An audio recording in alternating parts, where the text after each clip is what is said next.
Assalamualaikum warahmatullahi wabarakatuh. Selamat siang, pagi, malam untuk anak-anak yang menonton tayangan ini. Sebelum Ibu akan memberitahukan materi yang akan kali ini dibahas, bagaimana kabarnya? Semoga baik-baik aja ya. Baik, untuk penayangan kali ini, Ibu akan menjelaskan terkait tentang APBN dan juga APBD. Dari kalian, siapa nih yang mengetahui terkait APBN dan juga APBD ini? Ada yang bisa jelaskan? Baik, Ibu akan menjelaskan terkait APBN dulu. Anak-anak pasti memahami kan setiap akan melaksanakan kegiatan itu diperlukan anggaran. Di Indonesia ini, kebutuhan keuangan disusun dalam suatu anggaran pendapatan atau biasa disebut dengan APBN. Jadi, yang berarti APBN itu adalah kumpulan pengeluaran negara atau rencana keuangan tahunan pemerintah negara yang disetujui oleh DPR. Instrumen APBN terdiri dari pembangunan infrastruktur, pembangunan fasilitas umum, hingga biaya operasional pemerintah, anggaran pendapatan, dan belanja negara. Dan APBN adalah suatu daftar yang memuat secara rinci tentang sumber-sumber penerimaan dan alokasi pengeluarannya dalam jangka waktu tertentu, dalam rangka mencapai sasaran pembangunan dalam kurun waktu selama 1 tahun. Setelah anak-anak memahami terkait apa itu pengertian APBN, selanjutnya Ibu akan membahas tentang fungsi dan tujuan dari APBN. Dari anak-anak, ada yang mengetahui tentang tujuan dan fungsi APBN ini?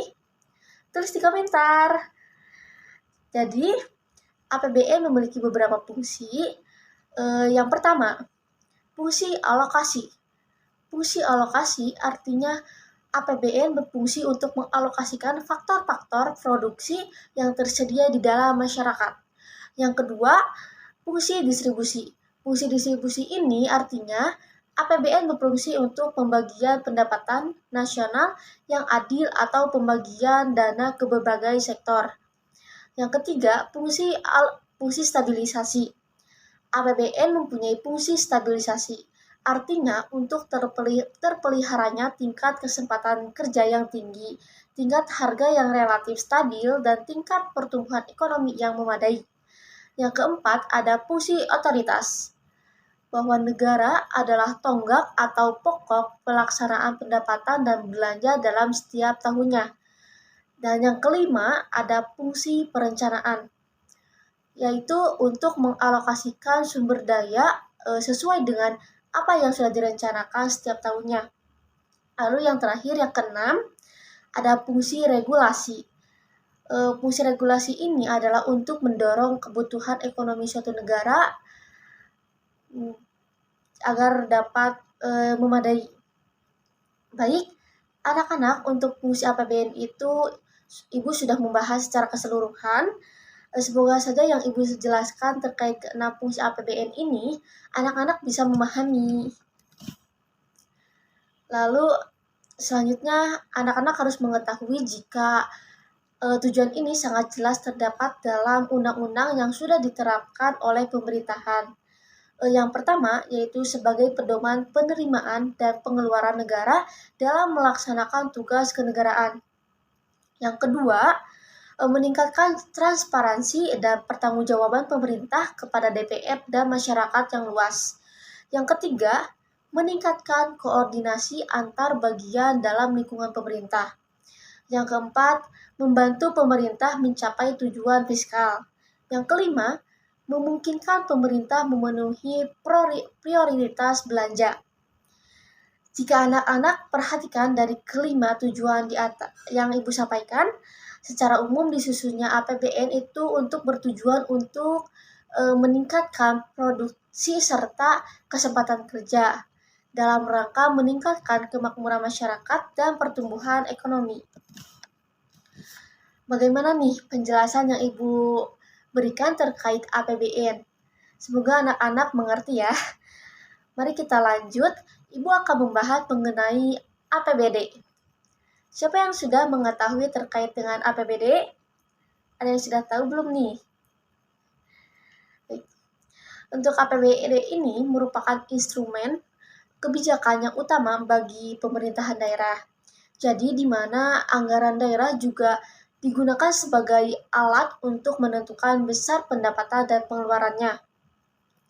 Jadi yang sudah barusan Ibu jelaskan terkait apa itu APBD, APBD ini bisa saja dikeluarkan setiap tahun guna akan mencerminkan besaran pendapatan dan pengeluaran yang dibutuhkan untuk pengelolaan suatu daerah. Selanjutnya, setelah anak-anak memahami terkait pengertian APBD, Ibu akan membahas tentang fungsi dan tujuan dari APBD itu sendiri. Fungsi APBD ini terdapat pada Permendagri nomor 13 tahun 2006. Yang pertama, fungsi otoritas APBD bisa melaksanakan pendapatan dan belanja daerah. Yang kedua, fungsi perencanaan APBD sebuah pedoman bagi manajemen di dalam hal merencanakan sebuah aktivitas atau kegiatan pada tahun yang bersangkutan.